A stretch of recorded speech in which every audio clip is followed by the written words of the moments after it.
Welcome to my American History Notes, where I share with you things I've learned from American history, things that I think are fascinating. You might not, certain topics might interest you, but if you do hear something that you're interested in, look it up, study it, learn about it. These are names that should not be forgotten.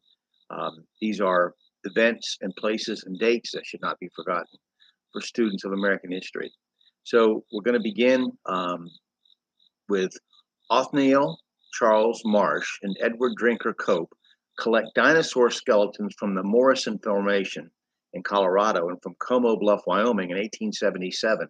Marsh will learn to protect fossils by encasing them in burlap and plaster of Paris. This method will become the standard practice for fossil hunters.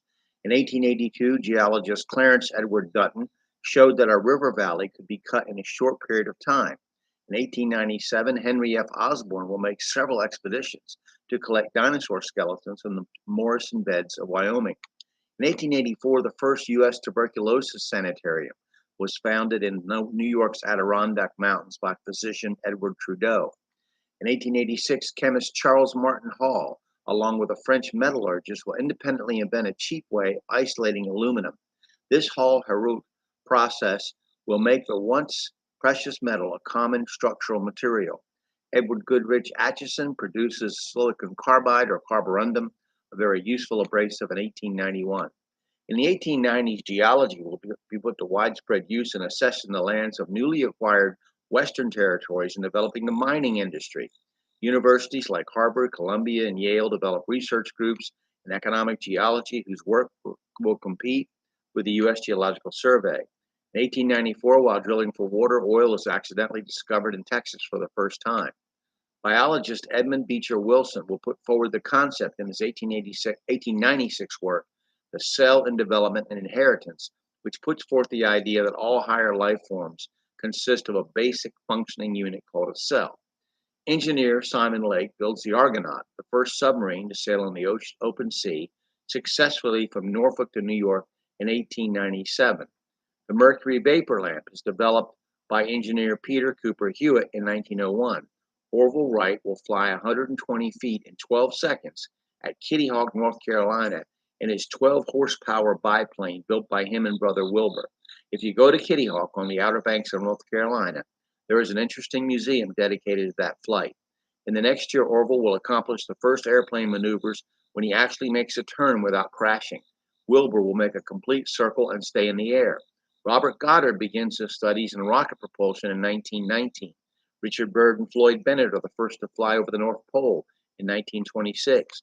Goddard will launch the first liquid fuel rocket that year. This groundbreaking work in rocket propulsion will eventually result in an American on the moon starting in 1969. Charles Lindbergh will fly across the Atlantic in the Spirit of St. Louis in 1927. James Doolittle will fly solely by instruments in 1929. And a technological development that has profound effects on American society, along with many others. Inventors John and Mack Rust developed the all-mechanical cotton picker in 1927 that will eventually put thousands of Southern blacks out of work and send them north to find jobs in the auto and steel industries. Cities like Detroit will eventually become majority black as a result, who will benefit from the national industrial powerhouse that America became, but then be betrayed by globalization and international corporations moving their production facilities to countries with cheaper labor, including communist China. Physicist Robert Oppenheimer will begin his work in the 1930s and be one of the contributors to our nuclear weapons projects. He will create the idea of black holes being stars which have collapsed in on themselves.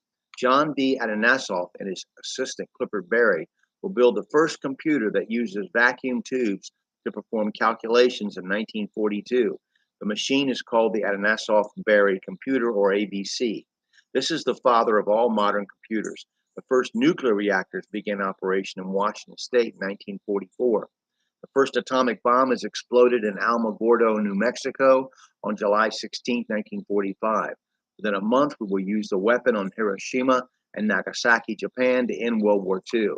The first automatic electronic digital computer, the ENIAC, is constructed at Harvard University by electrical engineers John Presper Eckert and John William Maudsley after consultation with John Atanasoff.